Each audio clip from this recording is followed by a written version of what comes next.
वहीं इधर बात करें नक्सल प्रभावित इलाकों की। छत्तीसगढ़ के बस्तर यानी एक ही लोकसभा सीट पर आज पहले चरण का मतदान शुरू हो गया है। नक्सल प्रभावित क्षेत्र होने की वजह से बस्तर में शांतिपूर्ण ढंग से चुनाव संपन्न कराना ये चुनाव आयोग के लिए भी काफी चुनौतीपूर्ण साबित होता नजर आ रहा है, क्योंकि नक्सलियों के गढ़ में जम्मू कश्मीर के बाद सबसे ज्यादा यहां पैरामिलिट्री फोर्स की तैनाती की गई है।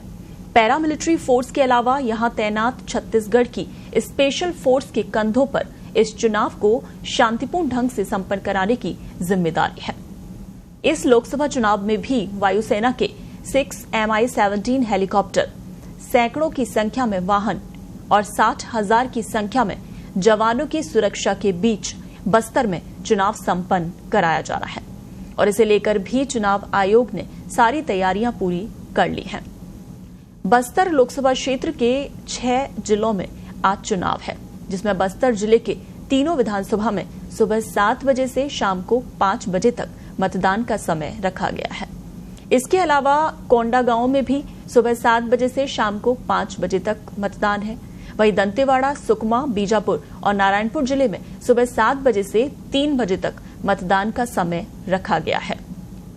चुनाव के 3 दिन पहले ही आपको बता दें, बस्तर लोकसभा क्षेत्र के अति संवेदनशील इलाकों में बने मतदान केंद्र के लिए करीब 150 मतदान दलों को वायुसेना के Mi-17 हेलीकॉप्टर से सुरक्षित इन नक्सल प्रभावित क्षेत्रों में उतारा गया, जहां इन मतदान कर्मियों को और ईवीएम मशीन के साथ पुलिस कैंप में ठहराया गया।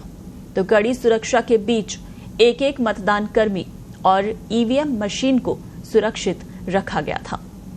इसके अलावा अन्य संसाधनों से भी सभी मतदान दलों को मतदान केंद्रों तक पहुंचाया गया है।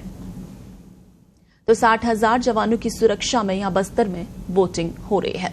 बस्तर के आईजी सुंदरराज पी ने कहा कि लोकसभा चुनाव से ठीक 4 दिन पहले कांकेर जिले में भले ही जवानों को 29 हार्डकोर माओवादियों को मुठभेड़ में मार गिराने में सफलता मिली है, लेकिन इसके बावजूद नक्सलियों की सक्रियता बस्तर लोकसभा के अलग अलग जिले के अंदरूनी क्षेत्रों में नजर आ रही है और कई जगह नक्सलियों ने चुनाव बहिष्कार के पर्चे भी फेंके और कुछ दिन पहले ही एक भाजपा नेता की हत्या भी कर दी। तो ऐसे में बस्तर पुलिस इन घटनाओं को गंभीरता से लेते हुए मतदान केंद्रों से लेकर अंदरूनी क्षेत्र के सभी सड़कों, सभी पुलिस कैंप, इसके अलावा हेलीपैड से लेकर मतदान कर्मी की सुरक्षा के लिए भी पुख्ता इंतजाम किए गए हैं। चप्पे चप्पे पर बल तैनात है। आयोजन ने बताया कि अति संवेदनशील इलाकों में सुरक्षित ईवीएम मशीन और मतदान कर्मियों को पहुंचाया गया है और भारी सुरक्षा के बीच वोटिंग शुरू हुई है। इसके अलावा पोलिंग बूथ में भी 24 घंटे जवानों की ड्यूटी लगाई गई है। उन्होंने बताया कि कोशिश की जा रही है कि लोकतंत्र के इस महापर्व में नक्सल प्रभावित क्षेत्र के सभी ग्रामीण मतदाता निर्भय होकर अपने मत का प्रयोग करने पोलिंग बूथ तक पहुंचे। बस्तर लोकसभा संसदीय क्षेत्र में कुल 1957 मतदान केंद्र बनाए गए हैं, जिनमें 600 के करीब संवेदनशील और अति संवेदनशील मतदान केंद्र हैं।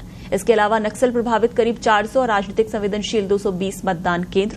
इसके अलावा 150 से ज्यादा मतदान दलों को सुरक्षित मतदान केंद्रों तक पहुंचाने के लिए हेलीकॉप्टरों की मदद ली गई।